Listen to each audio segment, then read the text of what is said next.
Welcome to the Better Together podcast. I'm your host, Kyla, and today we have two beautiful guests that we don't usually have. We have Alex here. Hello. Hello. And we have Gabby here. Hey. Hey.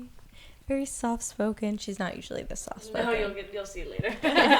We're just warming up. And today we're going to be talking about potentially goal setting. Goal setting, where we're going in our careers and life, and I think that just anything in between. Yeah. Yeah, Gabby and I bonded over dinner, and we're both feeling very, not lost, because we're both on a trajectory, which is looking good to the outside person. Mm-hmm. Not found either. But not found either.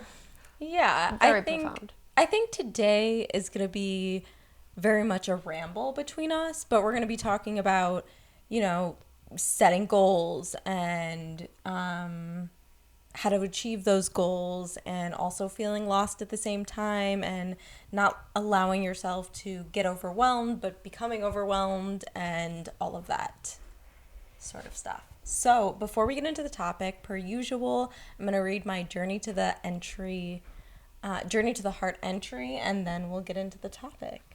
So this is called Trust the Process of Growth. Be patient with yourself. It takes time to work out issues, to work through things. It takes time to learn lessons. The important lesson, the longer the cycle to work it out and work it through. We may live in a technical age, but our souls aren't technical. They're still connected to nature. We grow and change as nature does. Learn her ways, study her seasons and cycles, and know those same lessons and cycles are in each of us. The process of change is like planting a seed and watching it grow and bloom into a flower. What are you trying to develop? A project? A change in yourself? Is there something new you're learning, trying to do? Are you trying to adjust to a major change in your life? Is there an old habit you're struggling to let go, a love, relationship, or friendship you're hoping to begin or attempting to end? Each stage of the process of growth and change is important, from those first moments when we see the idea or the change. Dun, dun, dun. I don't know if you all could hear Jolene chomping on that bone over there, but So sorry. Maybe we'll give her the mic. Begins to those long moments of nurturing and nourishing. The idea each stage counts. Is there a change in your life that's begun, one you've started to notice? Are you thinking about it a lot, talking about it a lot, but not quite ready to take action? That stage is important too. You're nurturing and nourishing the seeds of change. It takes time for nature to change into things that, it takes... that was a good thought. No, go back a sentence. That's a good one. Let me go back a sentence. I'm really feeling it. It takes time for nature to change things into what they're becoming. It takes time for things to develop. Be patient with yourself and life. Trust the process of growth. So I like this entry, and I chose it because it relates to a lot of what we're talking about today, which is change. Per usual, we've talked a lot about change in past episodes, but also like setting goals and what does that look like, and also, achieving those goals and what does that look like, and doing it in a way where you're not allowing yourself to become overwhelmed while you're trying to achieve those things, which is nearly impossible, I would say. Right, like you're gonna become overwhelmed, but at least just like acknowledging the overwhelmingness or whatever, and dealing with it. Maybe compartmentalizing is the wrong word. Maybe that's not what you're supposed to do, but we're all overwhelmed. Something that helps me a lot is knowing that like I am just one person who's like a tortured artist who can't make there's so many of us, and we're all overwhelmed, and we're all adulting and growing and dealing with shit. So I'm an empath. I said it once tonight, and I'll say it again. Smack me across the face. I'm an empath. And it's helped. It's helped with the overwhelming feeling. Just remember that a lot of other people are overwhelmed too. Yes, We're all overwhelmed. What is it that our parents, like, I don't know if your parents always said this to you, but, like, my mom was always like, nothing good comes easy, and you always have to sacrifice, and, like, oh my god, I hate the word sacrifice, because growing up, my mom was always like, sacrifice, and I was What like, are we sacrificing? Catholicism is, like, ingrained in me, because, like, you know, the guilt, the sacrifice, all of that. Sacrificing, like, things that you know that are going to be hard right now to, like, get to where you want to get to, and, like, get what you, like, what you're, achieve that goal. And, like, you know, like, nothing good comes easy, and that kind of thing. So I think that really resonates with me, because, like, what I'm doing right now in my life is just, like, brutally killing me. Talk about that a little bit. So... Yeah, give some color. Like, what do you do? Like, what do you mean? For context, I went to college as normal. I did the whole 4-year degree, got a major, yada yada. Was lost after that, didn't know what I wanted to do, and then... stumbled into just, like, a corporate job that I had, like, no passion or drive for. Did that for, like, 6 years. I worked in, like, ed tech sales, and I just had no interest in it. And because I had no real stake in the game, like, I didn't care about what I was doing, I was a shit employee. Like, my work ethic was trash. Really? And I ended up losing my job. And then was, like, lost for 6 months and still didn't know if I wanted to go back into corporate because of, you know, the benefits of corporate and capitalism. The comfort, the safety of having a staff the stability, position. all of that, like, health benefits, PTO, like, those things that, like, people don't really, like, you take for granted when you have that. But now I started cooking. Like, I always had a passion for cooking. And always cooked for my friends and cooked for myself at home, and, like, that was, like, my only, like, outlet outside of my corporate job. I was like, this is the only thing keeping me alive, other than, like, my relationships and friendships and whatnot. But started cooking professionally, so now I'm, like, officially a cook in New York City restaurants.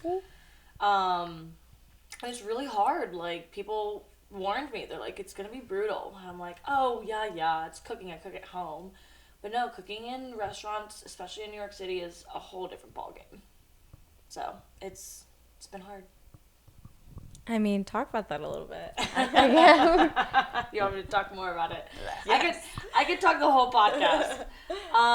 It's just very taxing on your mental health and taxing on your physical health. Like, I am lifting heavy shit all day. I'm going up and down stairs. I put in about 27,000 steps a day on the regular. Just work. Bustling in the kitchen. Just walking around, going in and out of the walk-in, which is, for people that don't know, it's just a big giant refrigerator that you can, like, physically put your body in. The bear, where he got locked in. Carm got locked in. Great scene. I haven't finished The Bear. Did I just spoil? No, you saw that. No, I saw that scene. Yeah, you saw that. That was season 1. It's, like, pretty much where I left off. No, season 2 is good. I know. I'm not caught up. No, but speaking of changing hardships, also going out of a relationship right now, and I was watching that with my ex, and so now I'm, like, avoiding it, because I'm like, I need to finish it, I want to finish it, and I think that, like, finishing it on my own would be, like, the ultimate, like, oh, this relationship is over, and so I haven't been able to get myself there yet. It's relatable. I feel like people, a lot of change. Yeah, I mean, Severance was. That's right. Yeah. Oh, you took that job. I did take that. You went.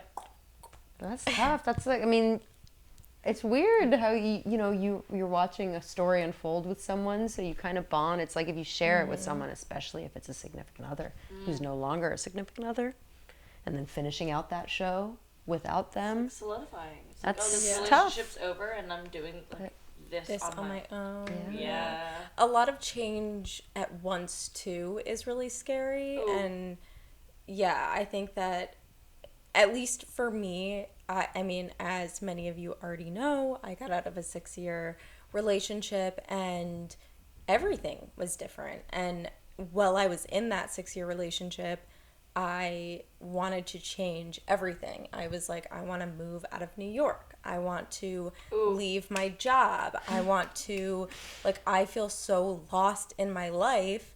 And then when I got out of the relationship and I'm in a place where I am feeling very good with myself, very good with where I'm at in life, home-wise.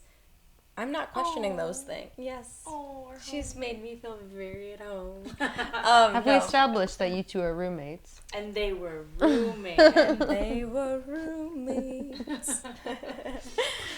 No, but I think that, like, after, I guess, I don't know what you would say, stabilizing myself a little bit more and, like, coming to terms with my breakup and, like, feeling more at home, like, within myself and here, I'm not having those same big questions. I don't want to move out of New York immediately right now. I don't want to leave my job. I feel a lot less loss than I did. And I think a lot of it had to do more with my breakup than anything and being in a relationship that wasn't suiting me anymore. Fair.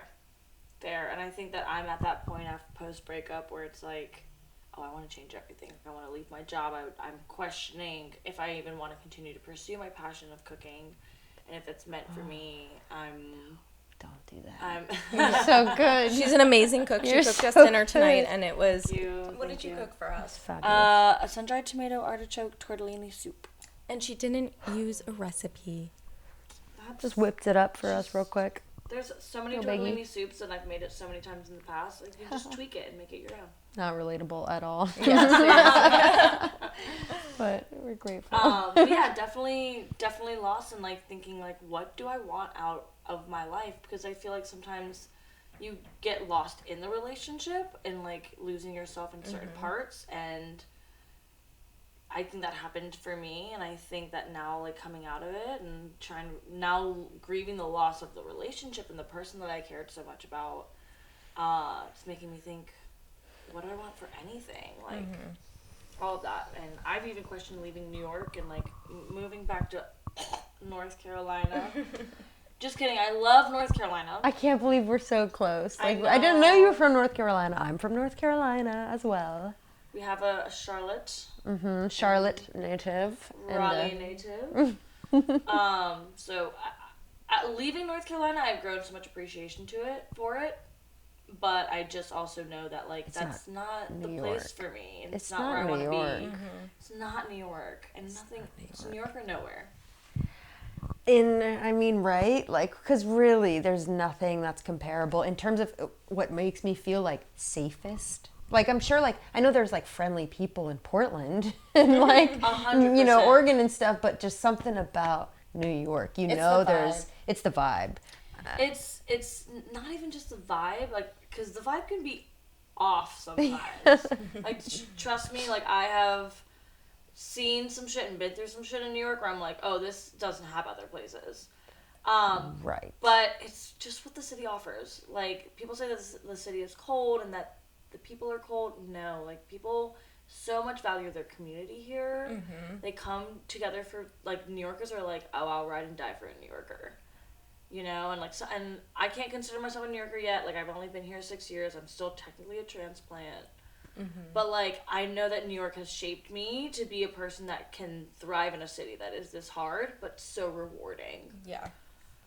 And I take that, I'm trying to remind myself of that when I'm, like, thinking of leaving, and I'm thinking of changing my job because the job is getting so hard, and I'm like, oh my God, am I cut out for this? So... Whatever this also has to do with, like, goal setting. Like, where were you guys at when you wanted to come to New York? What made you guys want to come to New York? Ooh.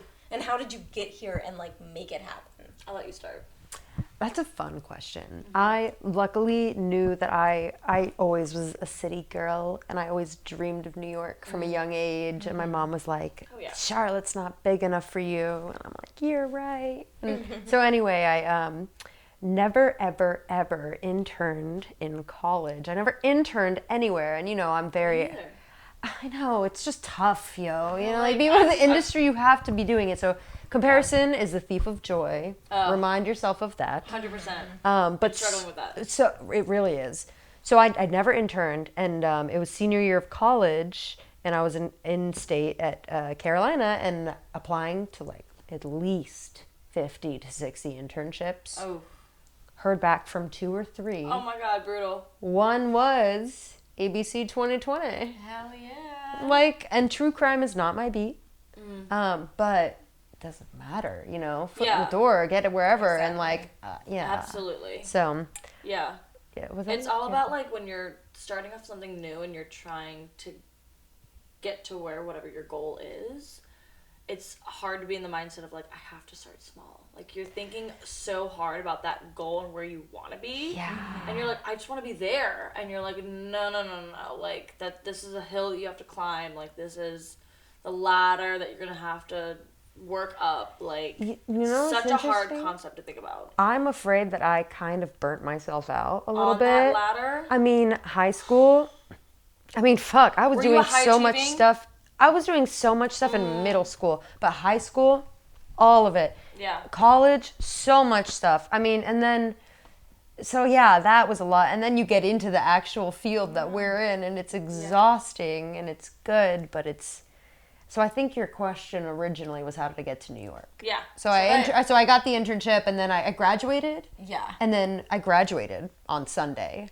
4 days later or 5 days later, my internship started. Oh my God. Based in New York City, and within that time, I flew up to New York with my parents, and we found an apartment.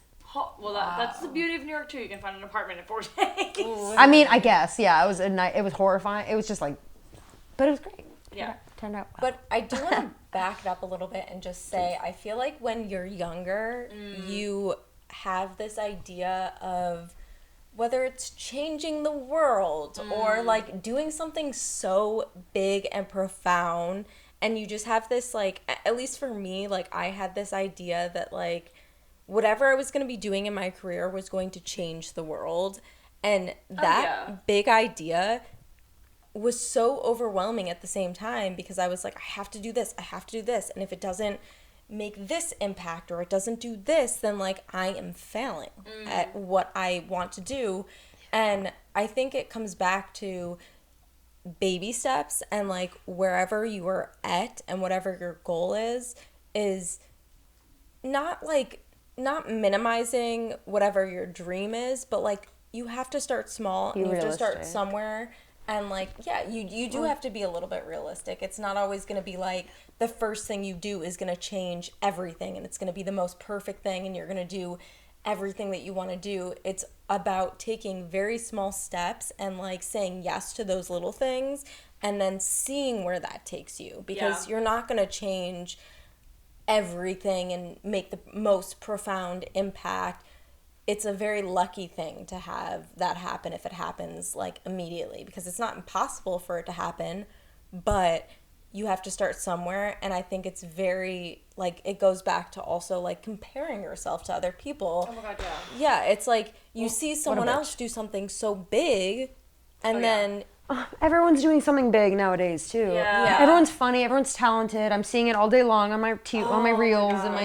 And then you're comparing yourself with like, I mean, for me, like especially like with me as a cook, I'm constantly comparing myself against the people that I'm not against, but with the people that I work with. I'm like, oh my God, they're so great. They're able to whip this up. And I can't even imagine. And then also like you see Instagram all day. It's so many people that are cooking, and you're like, oh my God, look at this one person, and look how creative they are, and look how good they're at this. And I'm sure you guys do that with producing. Like 100%. Look how good this producer is, and look what they just produced. Like look what they just got their name on, and and it's impossible because we're seeing this all the time. But it's also like you got to still put your head down and work towards whatever you're wanting to work towards. But burnout is big. Burnout, but no, I mean, slap that out of me. Like burnout, it's real, because that's just unfortunately the level that the work you have to put in. It's not unfortunate. Beethoven was how old when he wrote his stuff? Like he was young. He was young. That's what I mean. Like people have done. So I'm already 25, and I feel like. But like the 25 the baby, of the little baby, whatever, little baby. Whatever. No, it's so funny that you mentioned the age thing, because like I had the same problem. Like I'm turning 30 this year and completely starting in a new career at 28, 29. Like what the hell am I doing? Also, can I curse? Fuck yeah, you I've done can. it a few times. Okay. Do you want to change your career though? No, well I did. You so did. like I was in corporate for 6 years, and at 28 I decided nope, I'm gonna go be a cook, and I started at the very bottom. not the very bottom. I know that there's, porters and dishwashers, and those are such valuable jobs in restaurants. I'm not going to deny that. But having had a college degree and having had 6 years of corporate under my belt, you would be thinking I'd be moving into a managerial position or working up to a director or something. And then I completely left corporate and pivoted to the industry that, the hospitality industry. And that's such a different ballgame. And I started off as a prep cook. And you had to start at the bottom. I had to start at the bottom. You start your way at the bottom. And I've worked my way to, luckily now as a line cook, and I'm actually, cooking and making food every day and not just prepping it. But, I want to work my way up, and I'm trying to, fast track it because I feel this, pressure of my age. I need to be at X point by X point, and my mom, God bless her, is always sending me these Instagram reels where it's so and so didn't make it onto this thing and until they were in their 30s, or Oprah didn't make it big until she was 40, and it's okay, I know that I have time, but it's still there's this pressure, especially on women. I feel it's you need to be at this point in your career and this point in your life, and if you had asked 22-year-old me, I would be married with kids in a house and a very bustling career right now. And I'm single, 2 dogs, living in New York with a roommate, and paying rent and working as a line cook. It's not what I at all expected for my life.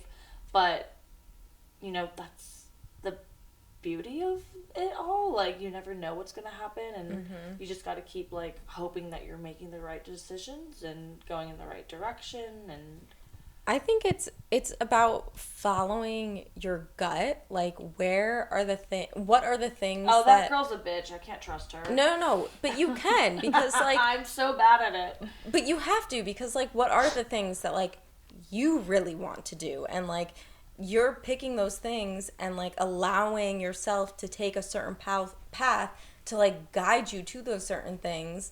And for example, for me, I studied photography in college, and I thought I was going to be this amazing photojournalist, making a lot of money, people would know my name, whatever.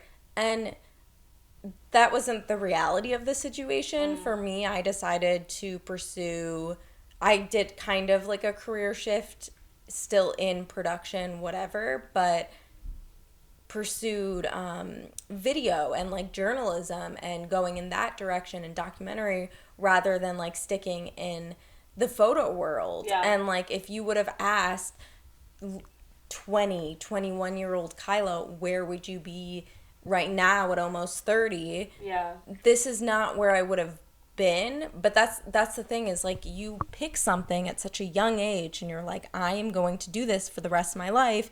And things lead you on different paths. And that's not a bad thing. I think it's very, very natural. And you learn so much about yourself through this time period and through your early 20s to late 20s and what you actually want to do.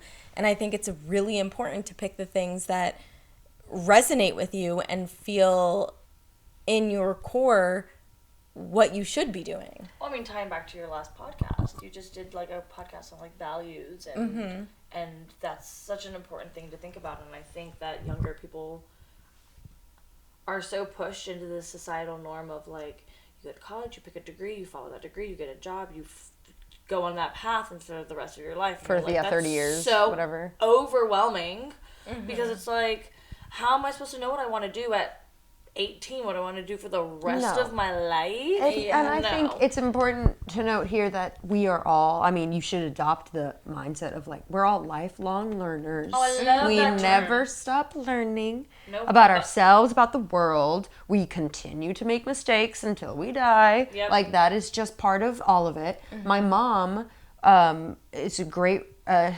amazing woman, and she had a total career shift. Still kind of in the same. She worked in corporate, a home building firm, in the corporate world and international and all of this stuff. And then she quit that when she was at least 50, 55. Yeah. And now she's a realtor. She's kicking ass. But she went to school at 56 to go to completely shifted. Yeah. You can do. And that all, you can totally do it. And I will say, like, just a side note, like, there is a privilege to that, like, being able to 100%. completely switch your career and, like, everything. Like, I've been very grateful that, like, corporate job had set me up in a place, like, somewhat financially and somewhat stabilized me enough that I could make such a switch. Yeah. And I do have a really great community, friends, family that supported me in that. That's true.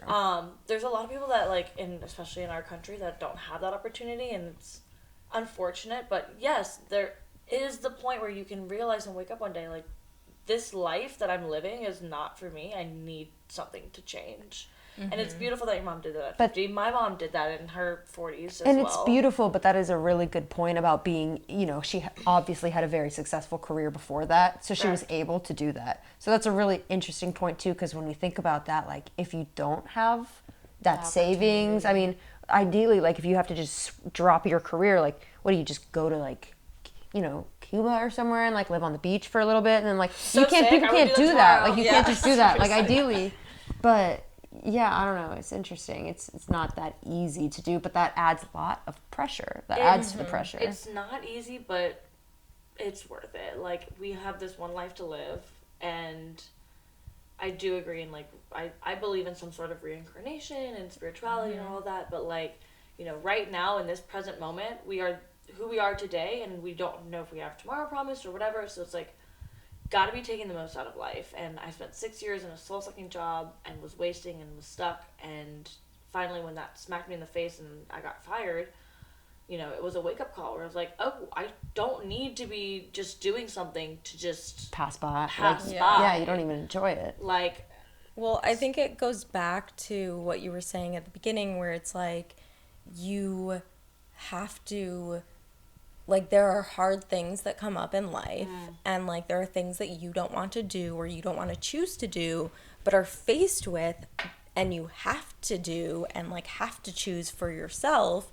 And it goes along with, like, breakups and stuff, where, like, maybe you don't want to go through a breakup, or maybe you have things in your plan you have goals in your life that you want to plan, and it's not working out in your way, but, like, you have to choose a different direction, and it's, like, the hardest thing that you can possibly do, but it's also the thing that's going to push you to be the thing that you want to be, that you didn't think you were going to be, if that makes sense. You know what I mean?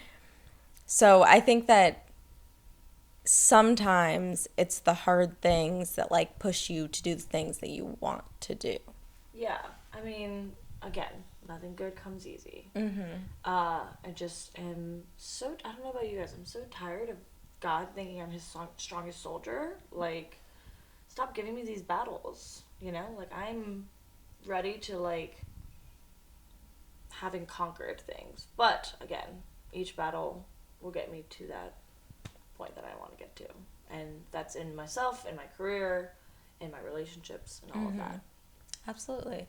And I think this can lead us to how to set goals, and, like, what are things you want to do, and, like, how to achieve those goals.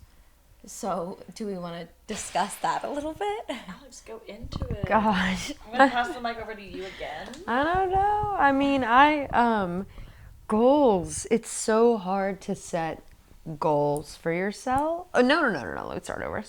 Backtrack. Goals are good.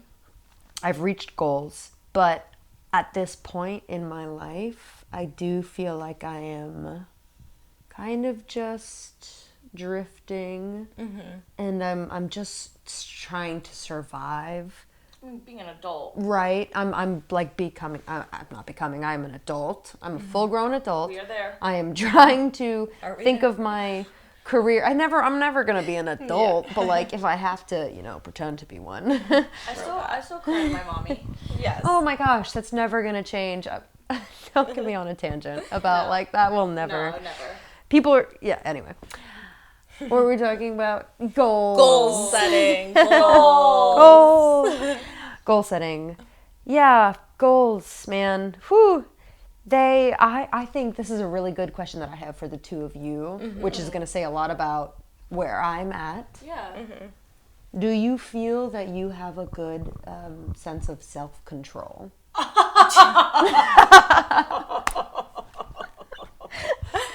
Oh. Because someone was saying earlier about No. the I think it was the passage you were reading, or you.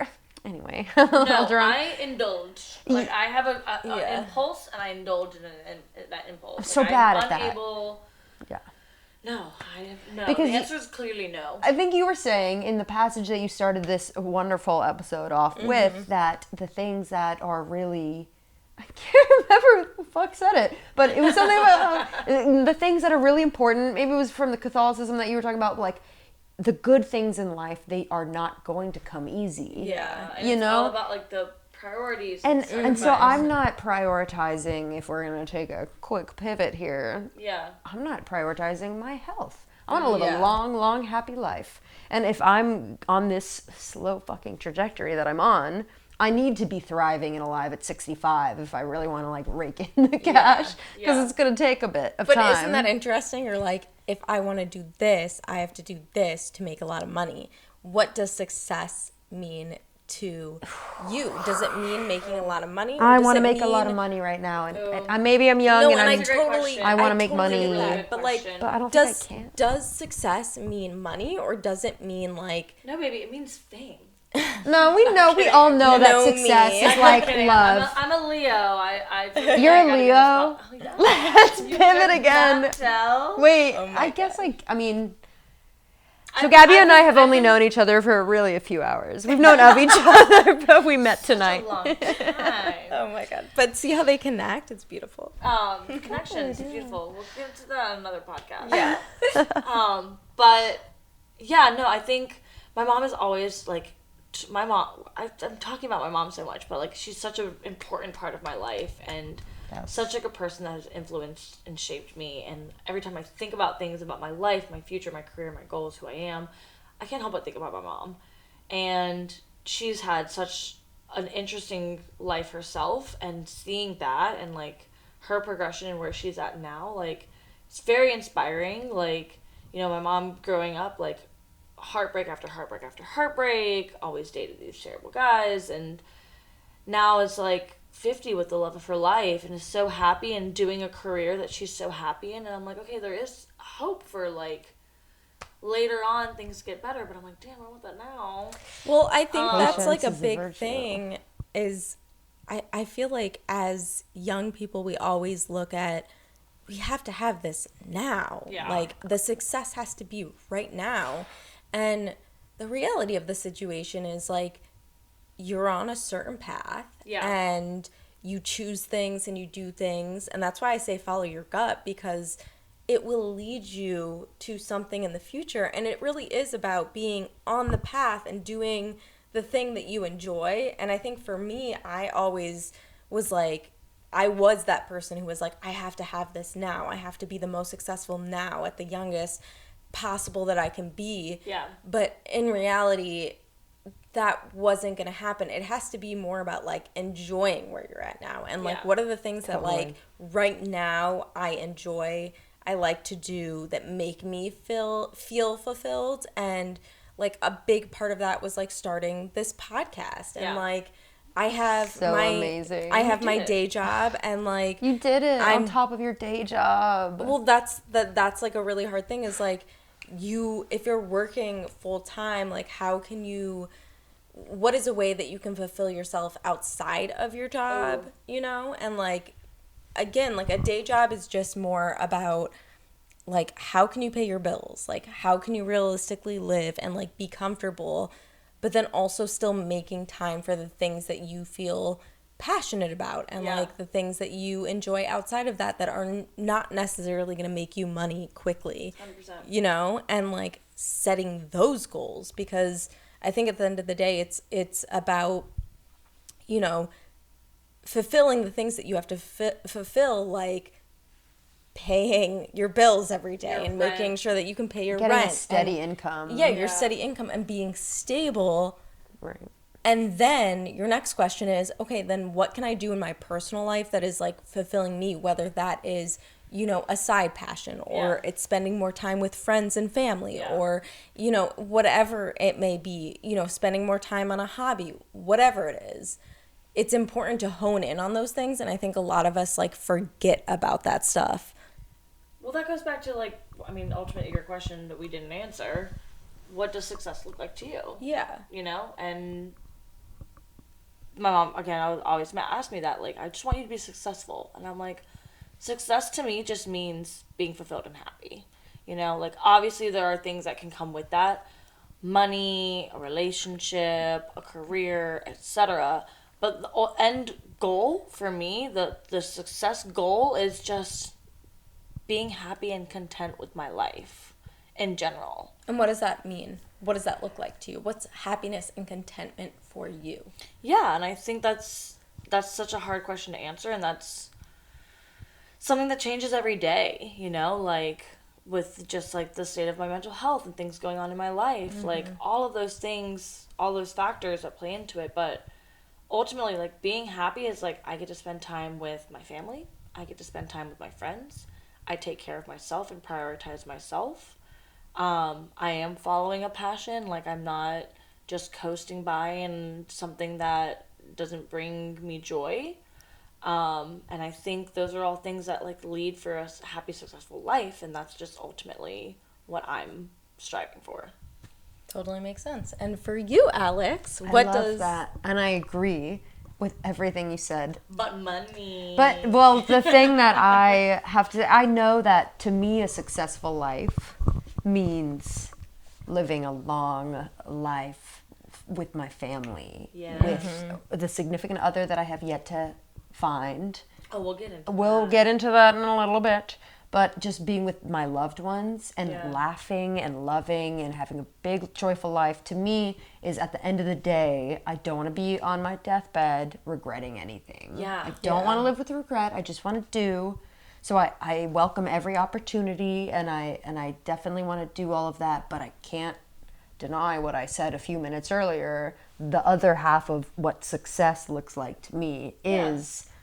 you know, in the field that I'm in, I want some sort of, not just a recognition, but I just want to make something successful. To me, means a lot of things. Success, I want to make something impactful. That's what you said earlier. Ultimately, is going to do something good for the world. Yeah. You know, I'm interested in the film and TV and entertainment industry, which doesn't sound, you know, like it seeks to serve other people. It really sounds like a kind of self-serving, no, but it does. It does Yeah, so much. it does.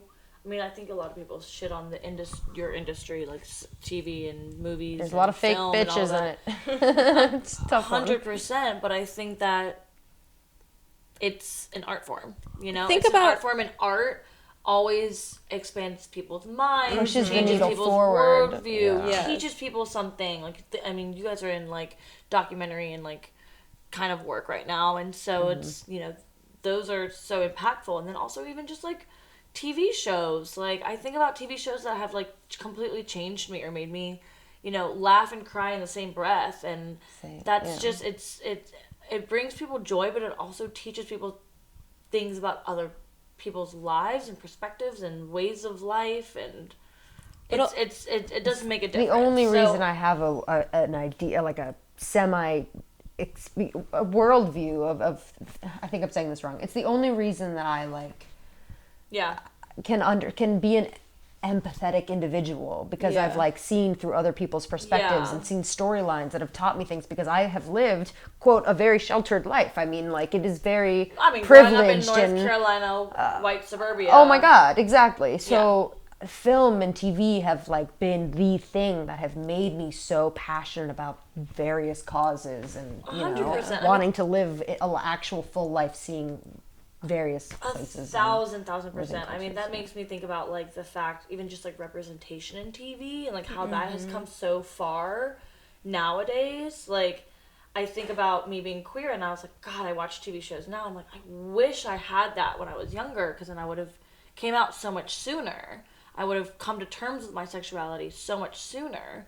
But like, that's it makes an impact. TV and movies and film all make an impact because representation, because of just storytelling, all of that. So it's still, I mean, it's a beautiful career to choose. But I also think not even just like film, TV, all of that, but like even going back to like food and stuff, the way that like a taste has an impact on someone. Yeah. Like your Teaches people culture, you know. different cultures, like it's amazing. nostalgia. Brings people together. Yeah. It's what I love about food. It's like the reason why I love cooking and feeding people is, I like bringing people together. And, you think about every holiday, it's like people come around together to get together, and what do? Eat. I love it. And if the food is trash, sure, you're still going to have a good time with family, but your aunt's going to talk shit about your mac and cheese behind your back. And that's why I love, like, being a good cook and cooking good food. But I think that's what's beautiful about food. It brings people together, it brings, shared culture, and, like, there's just so many similarities across cultures food-wise, and it's just so interesting. But yeah, I mean, that's why I love food and love the profession that I'm in, and why I'm trying to get to where I want to be, wherever that is. A friend of mine asked me a while ago, like kind of the same question, like, what does success look like for you? And she phrased it differently. She was like, how will you know you've made it? Like, how will you know, like, this is what I want, and like I've made it in what I'm trying to do. I can answer that question right now. Like, for me, it would be an accolade. It would be like being recognized for your work. It's the only thing I can think of. Yeah, like an Emmy or like something. like win an award. Like, for me, it would be like a James Beard. I don't think I'm ever looking to own my own restaurant or be in like that field where I win a Michelin star. That would be so sick to work at a Michelin starred restaurant. Of course, get that experience, but I don't think it's like a personal goal of mine to like win a Michelin star. But I think a James Beard award would be really cool. I think that I also like have a passion for movie and TV, and I would love to eventually like maybe even have like my own TV cooking show or something along those lines. And like, obviously everyone that cooks knows who Anthony Bourdain is, and he's just like R.I.P. miss that guy. But he R.I.P. Like, going back to food, it's like bringing people together and cultures and everything. Like, he did such a good job of that and was so recognized for that and made a name for himself in that. And I think like I'm not comparing myself to Anthony Bourdain, but like would love to be at that level. That's such a cool goal and a great person to compare. Like, that's, yeah. I could see you. Definitely, I'd admire the hell out of that guy. So, would have fucked him. I think. Would have fucked Anthony Bourdain so had he sexy. still been alive. Oh, the way he answers that hangover question, he's like, In the sriracha, next Szechuan, roll a joint. That's such a good Yeah, of answer. course, Anthony. Duh. Yeah, I totally relate. I could totally see you hosting your own show, filling it with so much character. You and have just, the like, personality. You do. I am trying so hard to get out of imposter syndrome of thinking I'm not good enough to get there. I know. But I think, we probably all struggle with that. 100%. Yeah. And I also think it's so natural to like want to be recognized in the thing that you like to do, whether it's TV, whether it's cooking, whether it's whatever you're doing. Your podcast. My Good podcast, exactly. We all want to be good at what we do. Yeah. No one wants to be. It's like I wake up in the morning and be like, I have a dream and I want to be ass at it. I'm Yeah. mediocre at But best. I will mid is my say, goal. I will say, like, I think it's important to take a step back from that and understand, like, at the root why you like to do the thing that you like to do. Because it's not, you don't like to do the thing you like to do because you want to be recognized for it. You like to do the thing because it makes you feel a certain way. And so I think stepping back and like, for me with the podcast, the way that I was able to like get it going and start it was not because I was thinking I'm going to get recognized for this. No, I don't have that many people like listening to this at this point. It's because I enjoy putting a microphone in front of my face and like saying some shit And talking with friends. and talking about it on and the like mic. That's so yeah and like the video aspect of it and like planning the episode and like producing it and like having conversations with people and like doing all of that stuff. So I think at the end of the day, it's like taking a step back and thinking about like what's the thing that you like to do and like just doing it for a second. Same, Jolene. Sorry, my dog is over here in the corner, like, just sighing. She has a hard life. She's such a hard life of sleeping all day. Sleeping, playing, being the queen of this household. Basically, she does run this shit. She does. She does. But yeah, So it's true. It's very hard. Like, I've talked, you can ask any of my friends, like, I've talked so long about starting an Instagram food page or YouTube channel, and I always get stuck because I'm like, oh, what if I'm not good enough? What if people are gonna talk shit about me on the internet? Like, what if they're gonna mention, like, my one weird pimple, like, blah blah blah, and or they're just gonna like, oh, she talks weird, or she talks too fast, or she doesn't know what she's doing, and you know, like, I personally feel like I need to get out of that mindset and out of, like, that, like, who cares what other people are thinking? I'm doing something that I enjoy and that I feel like I'm good at, and I'm working towards getting better at it, and that's all that matters. Yeah. And that'll pay off in a multitude of ways for yourself. And I mean, who knows? It could blow up. I mean, it's really just the things that I think the things that become successful are ultimately things that have started because of, well, I just started doing it for myself, and I really, you know. And even if it doesn't, shit, excuse me. It's for you at the end of the day. Yeah. And you definitely can do it, because I can promise you that there are some motherfuckers out there with an Instagram page and they can't cook for shit. Yeah. So There's you do it always gonna be someone saying some shit about you. Which is so sad. Which is so sad. I wish I could say that, like, people are, like, so engrossed in their own lives, but that we've seen trolls in today's day and age, and they don't have anything better to do. Yeah, that's the access to the internet, like, whatever. The people who truly stand behind you and like you and love you for you are going to support you, whether the thing you're doing sucks or the thing you're doing is amazing. Yeah. like, And it doesn't suck. You cooked for yes, us tonight. and I'm not and saying it it was so sucks good. at all. And she just, like, threw it She's together. an amazing cook. But, like,